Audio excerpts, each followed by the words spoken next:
following the introduction of Christ's authoritative message to the church in Pergamos, in verse 12, verse 13, delves into the specific circumstances of the church. The verse reads, "I know your works, and where you dwell, where Satan's throne is. And you hold fast to my name, and did not deny my faith even in the days in which Antipas was my faithful martyr, who was killed among you, where Satan dwells." In this verse, Christ begins by acknowledging the challenging environment in which the believers in Pergamos live. "I know your works, and where you dwell, where Satan's throne is." This statement recognizes the intense spiritual opposition and pervasive pagan practices in Pergamos, often seen as a center of emperor worship and other religious practices contrary to Christian beliefs. The phrase, "where Satan's throne is," metaphorically represents the significant evil and opposition to God's truth that characterize the city.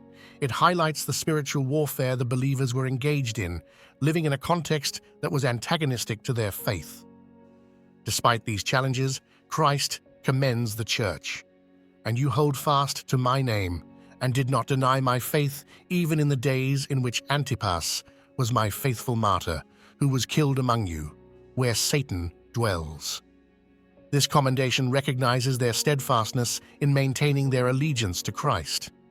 They remained faithful to Jesus and did not renounce their faith even during extreme trials, exemplified by the martyrdom of Antipas. Antipas is mentioned as a faithful martyr, a poignant example of the ultimate sacrifice in the face of persecution.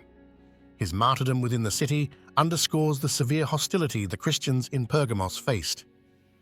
The repetition of the phrase, "where Satan dwells," reinforces the notion of Pergamos as a place rife with spiritual opposition. Transitioning from verse 12 to verse 13, the focus shifts from the introduction of Christ as the one wielding the sharp, two-edged sword, a symbol of his righteous judgment and authority, to a recognition of the church's faithfulness amidst a spiritually hostile environment. This verse serves to both commend the believers in Pergamos for their unwavering commitment to Christ in the face of severe trials, and to acknowledge the extreme challenges they face due to the pervasive influence of pagan practices and beliefs in their city. Christ's message to Pergamos, thus, begins by affirming their faithfulness and resilience, setting a foundation for the subsequent counsel and exhortations that will address the unique challenges they face in such a spiritually adversarial setting. Thank you all for tuning in and being a part of our community here at Gospel Illuminations. If you enjoyed the video, please hit the thumbs up button to show your support.